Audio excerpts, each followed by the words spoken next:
오늘 함께 은혜를 주고받을 말씀은 시편 42편 1절로 5절입니다. 시편 42편 1절로 5절 함께 교독하시고 5절은 합독하시겠습니다.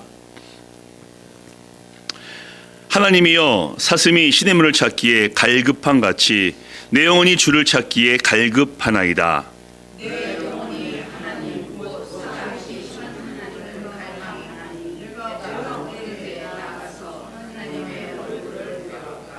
사람들이 종일 내게 하는 말이 내 하나님이 어디 있느뇨 하오니 내 눈물이 주야로 내 음식이 되었도다.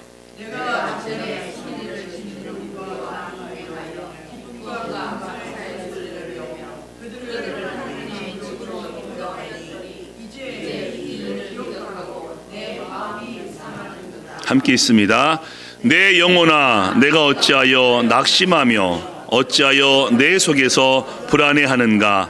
너는 하나님께 소망을 두라. 그가 나타나 도우심으로 말미암아 내가 여전히 찬송하리로다. 아멘. 자, 오늘 감사하는 자들 시리즈 첫 번째로 고라 자손의 감사 말씀을 함께 나눠보겠습니다. 사랑하는 교회 가족 여러분, 오늘도 하나님께 찬양하며 또 감사하며 예배를 드렸습니다.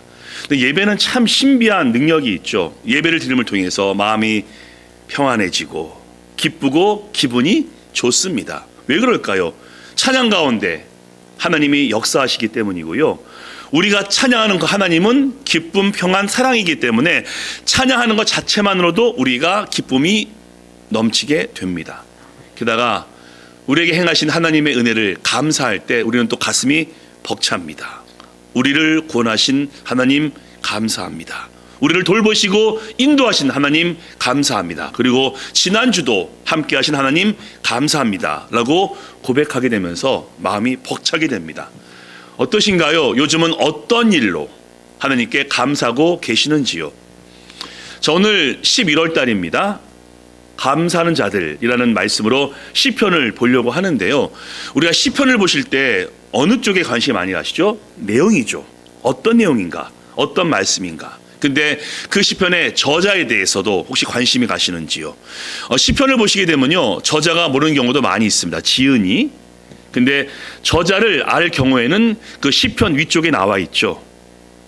오늘 시편은 누가 지었습니까? 고라 자손. 목마른 사슴물이 시냇물을 찾기에 작사가입니다. 고라 자손. 그러면 고라는 과연 누구이며 고라 자손은 왜 감사하고 기뻐합니까? 그리고 우리는 무엇으로 11월 달 하나님께 감사해야 되겠습니까? 자, 첫 번째입니다. 고라 자손은 예배자로 회복됨에 감사합니다. 자, 질문을 한번 드려볼게요. 고라가 누구죠? 고라 어디서 봤더라? 기억나십니까? 그리고 또 질문하겠습니다. 이스라엘 역사상 아브라함을 통해서 이스라엘 시작된 이래로 첫 집단 반역자가 누굽니까? 바로 고라입니다. 고라가 이스라엘 역사상 첫 집단 반역자로서 민수기 16장 말씀에 그 기록이 기록되어 있죠. 설명을 좀 드리겠습니다. 모세와 아론이 이스라엘 백성들의 지도자입니다. 하나님이 세우셨죠. 그때 고라는 레위 지파이기 때문에 중요한 위치에 이미 있었습니다. 그래서 민수기 1장 전쟁 참여자의 명단에는 레위 지파가 없습니다. 왜? 레위 지파는 하나님을 예배하며 성막을 관리하기 때문에 전쟁에는 참여하지 않습니다. 특권이죠. 그리고 이스라엘 백성들이 행진할 때 이 고라가 속한 그앗 자손은 성막 바로 곁에서 함께 행진하고 12지파가 레위 지파와 성막을 보호해 줍니다. 그러면요, 고라는 이미 중요한 위치에 있음에도 불구하고 돌을 넘어서고 선을 넘어섭니다. 누구한테요? 모세와 아론에게. 이런 거죠. 모세, 아론, 너희만 리더야? 나도 레위 지파야. 너 내려와. 내가 올라가서 그 일을 하겠어라면서 고라가 그 일을 주동하고 루벤 지파의 다단들이 거기에 동참합니다. 하나님이 이를 어떻게 보십니까? 안 좋게 보시죠. 그래서 성경 말씀 보시면요, 비극이 벌어집니다. 고라와 그 일당들이 땅바닥에 꺼지면서 땅에 파묻히고요, 고라에게 동조했던 250명이 글쎄 불에 타 죽어버립니다. 비극이죠. 또 질문해 보겠습니다. 고라는 그렇게 죽었는데 고라의 아들들은 어떻게 됩니까?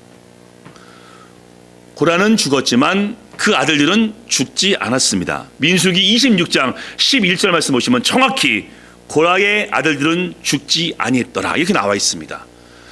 하나님은 아비의 죄로 자녀를 죽이지 아니하십니다. 그런데 자, 이게 문제죠. 살아남은 고라의 아들들, 자손들은 마음이 어떻겠습니까? 가시방석에 앉은 기분이었겠죠. 그들 가슴에 주홍글씨 스칼레레러가 새겨져 있습니다. 뭐라고요? 반역자들의 아들, 반역자의 자손. 부모가 잘하면요, 자녀가 괜히 어깨에 힘이 들어갑니다. 근데 부모가 엉망진창이면요, 자녀가 잘못한 것이 없는데도 괜히 부끄러집니다. 고라의 아들들이 지금 그런 거죠. 본인들은 죄를 짓지 않았지만은 그 아버지가 반역죄로 죽었기 때문에 마음이 굉장히 무거웠고 동족들의 눈치를 어찌 안 받겠습니까? 게다가 고라의 아들들도 레위 지파죠. 레위 지파는 성막을 관리하며 제사를 준비하는 사역자 집안입니다. 그런데 아버지 고라가 그렇게 죽었고 그 사건 이후에 약 500년 동안 고라의 자손들의 이름이 나오지 않으니 하나님께서 그들을 살려주셨지만은 그들을 버리신 겁니까? 아니죠. 자, 그다음 말씀 보시면요. 자, 그다음 말씀 보시겠습니다. 자, 여호사밧 남유다 4대 왕이죠. 여호사밧이 몸을 굽히 얼굴을 땅에 대니 온 유다와 예루살렘 주민들도 여호와 앞에 엎드려 여호와께 경배하고 그핫 자손과 고라 자손에게 속한 레위 사람들은 서서 심히 큰 소리로 하나님 여호와를 찬송하니라. 아멘. 계속 쓰임받고 있었습니다. 그핫 자손, 그리고 그 가문이 고라 자손인데 아버지는 그렇게 죽었지만은 그의 아들들과 후손들은 여전히 하나님을 예배하며 레위 지파로 쓰임받고 있었습니다. 그래서 시편이 150편인데요. 무려 11편이 고라 자손의 시편이라고 기록하고 있고요. 이미 다윗 때부터 쓰임받고 있으면서 성전 문지기로 다윗의 용사로 쓰고 있으며 들어보셨을 겁니다. 헤만, 시편의 저자이기도 하죠. 헤만은 다윗과 솔로몬 시대의 음악 감독으로서 성가대원으로서 하나님을 섬기고 있었습니다. 그래서 고라 자손들은 너무나 감사합니다. 그 아버지가 반역죄로 심판당했지만은 그 아들들과 후손들은 여전히 예배자로 쓰임받고 있기 때문에 감사했고 오늘 시편을 통해서 기쁨과 감사로 하나님을 찬양하고 있습니다. 그래서 두 번째, 그 다음 보시겠는데요. 우리도 예배자로 회복됨에 감사합니다. 아멘. 자, 그 다음 말씀 보시겠는데요. 고라 자손의 고백이죠. 내가 전에 성의를 지키는 무리와 동행하여 기쁨과 감사를 내며 그들을 하나님의 집으로 인도하였더니 이제 이를 기억하고 내 마음이 상하는도다. 이렇게 고백하죠. 자, 저 말씀을 우리가 연결시켜 보면요, 성의를 지키다. 지금은 뭐죠? 주의를 지키다. 누가 하는 거죠? 우리가 하는 겁니다. 기쁨과 감사의 소리를 내며 예배하는 거죠. 누가 합니까? 우리가 하는 겁니다. 하나님의 집으로 인도하였더니, 그러니까 교회로 인도하는 그런 모습이죠. 누가 합니까? 우리입니다. 근데 저기 앞에 전에 라는 말이 있고요. 이에 이 일을 생각하면서 마음이 상하였도다. 이렇게 얘기하니 이유가 뭘까요? 여러 가지 이유가 있겠지만요. 이렇게 보시면 됩니다. 고라 자손 레위 지파입니다. 성가대원이고 하나님을 예배하는 예배자인데 예배를 온전히 지키지 못함을 통해서 마음이 상했고, 더 많은 사람들이 주께 나와서 하나님을 경배해야 되는데 그 사명을 감당하지 못하자 마음이 상하였도다 라고 말하고 있는 겁니다. 이건 좋은 거지 않습니까? 예배를 어떻게 드리든 난 상관이 없어가 아니라 그 예배에 대해서 영적으로 민감하여서 예배 가운데 하나님이 임재하시고 하나님을 경험하게 되면은 너무나 기쁘지만은 우리의 부족함과 온전치 못함으로 그 예배가 하나님께 영광되지 못했을 때 우리 느끼거든요. 예배 나오셔서 하나님이 함께하는구나 라고 느끼기도 하고요. 오늘은 내가 뭐 잘못했나? 왜 하나님의 임재하심을 느끼지 못할까? 라고 하면요, 우리는 마음이 상해야 됩니다. 하나님이 임재하시던 말던 나는 상관이 없어가 아니라 하나님의 임재 앞에 나의 온 마음을 드림을 통해서 하나님이 함께하면 너무나 기뻐하지만은 하나님 오늘 왜 함께하지 않으십니까? 왜? 하나님 모든 예배를 다 받지 않으시거든요. 하나님은 준비도 안 되고 마음도 없고 온전치 못한 예배를 그냥 받지 않으십니다. 온전한 마음으로, 뜨거운 마음으로, 상한 심령으로 예배를 드릴 때 하나님은 받으시고, 그것이 안 됐을 때 우리는 상하면서 하나님 잘못했습니다. 왜 하나님이 이 예배를 받지 않으십니까? 라며 애통해 해야 합니다. 오늘 고라제손이 그렇게 고백하고 있음은 얼마나 예배에 대해서 마음을 들고 있는가를 우리가 볼 수 있는 것입니다. 사랑하는 교회 가족 여러분, 하나님께 받은 복 중에 뭐가 가장 크겠습니까? 물론 하나님께서 살아가면서 필요한 모든 것을 주시는 건 너무나 감사하죠. 근데 가장 큰 복은 우리가 구원받은 겁니다. 그래서 우리를 아브라함의 자손이라고 합니다. 그리고 또 하나가 있습니다. 우리는 예배자입니다. 너희는 택한 족속이요 거룩한 제사장이라. 그래서 우리가 지금 레위지파입니다. 구원받았기 때문에 아브라함 자손이면서 하나님께 예배하기 때문에 우리 모두가 레위지파입니다. 목사만 레위지파가 아니라 우리 모두가 그리스도 예수 안에서 하나이기 때문에 우리 모두가 레위지파로 예배하고 있음을 기억하셔야 됩니다. 아멘. 그래서 교회는 많은 사명을 감당해야 됩니다. 뭐 교육, 교제, 선교, 전도, 봉사, 섬김, 이 모든 것을 감당해야 되겠지만은 그 모든 사역 중에 가장 중요한 사역은 예배입니다. 예배를 통해서 교육이 있고, 예배를 통해서 교제가 있고, 예배를 통해서 선교가 있고, 예배를 통해서 전도가 있는 것입니다. 그래서 우리가 다른 것에도 마음을 쏟겠지만은 이 예배에 대해서 마음을 쏟고 우리가 예배자임을 감사하며 하나님께 영광 돌려야 합니다. 이사야 43장 7절은 이렇게 말씀하고 있습니다. 내 이름으로 인하여 부름받은 자들 곧 내가 나의 영광을 위하여 창조한 자를 오게 하라. 내가 그들을 지었고 만들었다 라고 말씀하시면서 우리가 존재하는 목적은 하나님을 예배하는 것임을 성경은 그렇게 천명하고 있습니다. 게다가 신약의 가장 큰 계명이 있죠. 내 마음을 다하고 목숨을 다하고 뜻을 다하여 하나님을 사랑하라. 하나님을 무엇으로 사랑하시겠습니까? 바로 예배입니다. 마음을 다하고 목숨을 다하고 뜻을 다하여 하나님을 예배하라. 아멘. 그래서 우리는 이 예배자임을 너무너무 감사하셔야 됩니다. 한번 생각해 보세요. 우리가 피조물 아닙니까? 크리처, 창조받은 피조물입니다. 근데 피조물인데 창조하시고 전능하신 하나님을 우리가 높일 수 있다는 이 얼마나 큰 특권입니까? 우리가 사람끼리도 나 그 사람 알아, 그 사람 되게 유명해 라면서 자랑하는데, 우리가 예배하며 감사하는 그분이 이 땅을 창조하신 하나님이시며 전능자이시며 영원하신 그 분이신데, 그분을 우리의 입술로 하나님이라고 감사할 수 있으면 너무나 큰 복이며 특권입니다. 그리고 구원받았음에 동시에 주께와 엎드려 경배드립니다.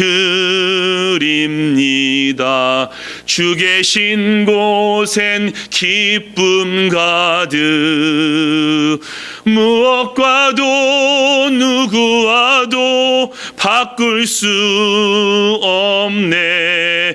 예배드림이 기쁨 됩니다. 아멘. 예배할 수 있는 것이 얼마나 감사한 건지 우리는 기억하셔야 됩니다.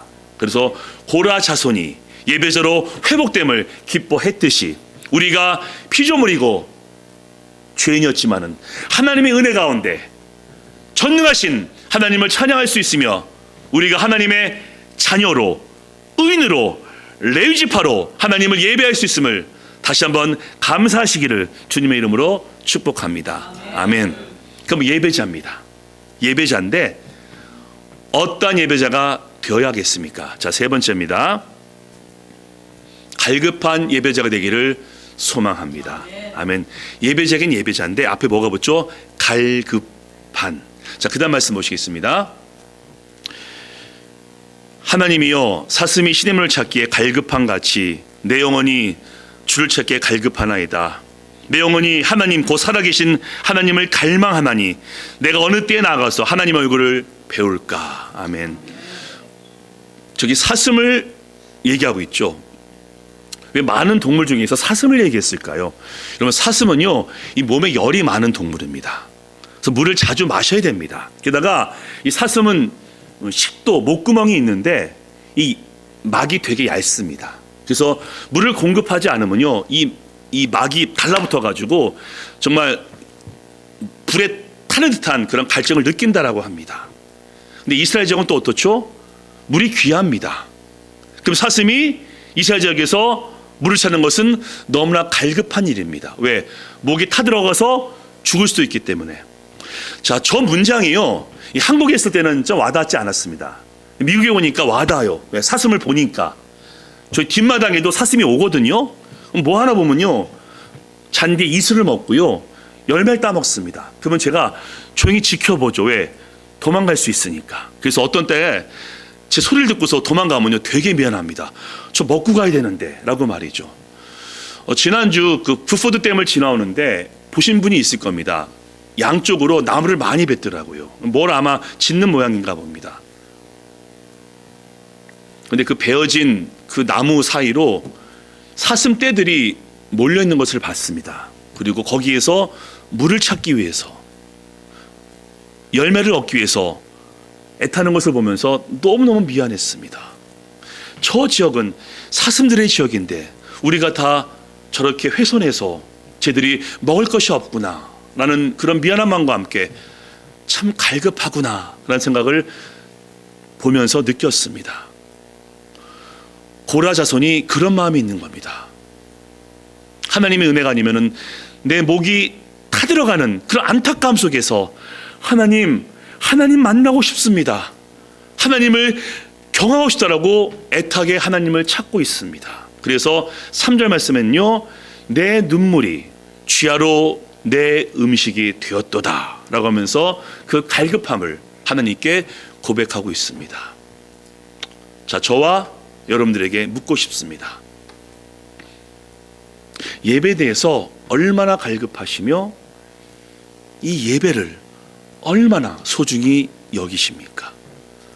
우리가 신앙생활 중에서 가장 많이 하는 것이 예배일 겁니다. 또 천국에 가서도 할 것은 예배입니다. 예배를 가장 많이 하고 자주 하고 매일 할 수 있는데 그 예배를 얼마나 소중히 여기십니까? 이럴 수 있거든요. 매일 하는 것, 자주 하는 것은 조금 가볍게 여길 수도 있거든요. 이런 거 아닙니까? 오랜만에 가는 해외여행, 몇 달부터 준비하면서 마음이 설렙니다. 오랜만에 보는 친구들, 마음이 설레고 선물을 준비합니다. 그리고 오랜만에 아주 근사한 곳에서 외식을 해도 마음이 설렙니다. 근데 매일 하는 것들이 있죠. 매일 보는 가족들, 매일 하는 잠, 식사, 이게 더 중요한 겁니다. 매일 하는 것이 오랜만에 하는 것보다 더 중요하니 해외여행보다, 친구보다, 내가 음식을 먹고 잠을 자고 가족과 함께하는 것이 더 중요하듯이 예배는 자주 하고 매일 하고 항상 하지만 가장 귀한 것임을 우리는 기억하셔야 됩니다. 게다가 아마 모두 인정하실 겁니다. 지금은 교회에 대해서 흥미를 많이 잃었습니다. 물론 교회는 재밌는 곳은 아닙니다. 영적인 곳이기 때문에. 근데 여러분 기억하시죠? 저희가 어렸을 때는요, 여름 성경학교가 인기가 제일 좋았습니다. 교회를 안 나가도요, 친구들이 너네 교회 여름 성경학교 언제 해? 이렇게 물어봅니다. 왜? 제일 재밌으니까. 그리고 왔다가 구원받습니다. 근데 지금은요, 교회 밖에 재밌는 게 너무나 많이 있습니다. 그래서 하나님에 대해서 관심도 끊어지고 심지어 갈급함도 잃어버렸습니다. 그래서 저는 예배를 드릴 때마다 기도합니다. 오늘도 기도했죠. 하나님, 오늘 예배가 첫 예배이고 마지막 예배인 것처럼 드리기 소망합니다. 하나님, 저는 목사이기 전에 하나님의 자녀입니다. 하나님, 저는 예배 인도자도 아니고 설교자이기 전에 예배자입니다. 하나님, 목마릅니다. 은혜를 부어 주옵소서 라고 기도하며 예배를 준비하고 예배를 드립니다. 그래서 하나님은요, 지금도 이런 예배자를 찾으십니다. 요한복음 4장 말씀 보시면요, 예수께서 사마리아 여인을 만나시죠. 구원하십니다. 그리고 이렇게 말씀하시죠. 신령과 진정으로 하나님을 예배할 때가 오니 곧 이때라. 하나님은 이렇게 예배하는 자를 찾으시니라. 아멘. 우리 모든 교회 가족분들이 하나님이 찾으시는 그 예배자가 되시를 간절히 축원합니다. 그래서 갈급하게 예배를 드리고 예배를 드릴 수 있음에 감사할 수 있다라면 하나님이 얼마나 기뻐하시겠습니까? 하나님은 모든 걸 다 주신 분입니다. 그분이 원하시는 것이 예배인데 우리가 예배 하나만이라도 갈급함으로 열심으로 정성을 다해 드릴 수 있다면 얼마나 좋고 기쁘겠습니까? 그래서 11월 달 맞이하셔서 많은 걸 감사하시겠지만요, 오늘은 내가 예배자다, 하나님의 레위지파다 라는 확신 가운데 더 갈급하게 더 신령과 진정으로 예배하심을 통해서 우리 예배를 통해서 하나님이 영광 받으시기를 간절히 소망합니다. 아멘. 자, 마지막 말씀 함께 읽고 설교를 마무리하겠습니다. 자, 시작. 내 영혼아, 내가 어찌하여 낙심하며 어찌하여 내 속에서 불안해하는가? 너는 하나님께 소망을 두라. 그가 나타나 도우심으로 말미암아 내가 여전히 찬송하려다. 아멘. 자, 이번 적용입니다. 첫 번째 적용 다 같이 있습니다. 시작. 예배자로 회복하심에 감사하자. 예배자, 가장 큰 특권입니다. 두 번째 함께 있습니다. 시작. 예배를 귀하게 여기는 갈급한 예배자가 되자. 아멘. 그래서 오늘 예배자가 되셨음에 다시 한번 감사하시고 하나님이 원하시는 갈급한 예배자가 되심을 통해 이 마지막 때 하나님이 찾으시는 그 예배자가 여러분 되시기를 예수님의 이름으로 간절히 축원합니다.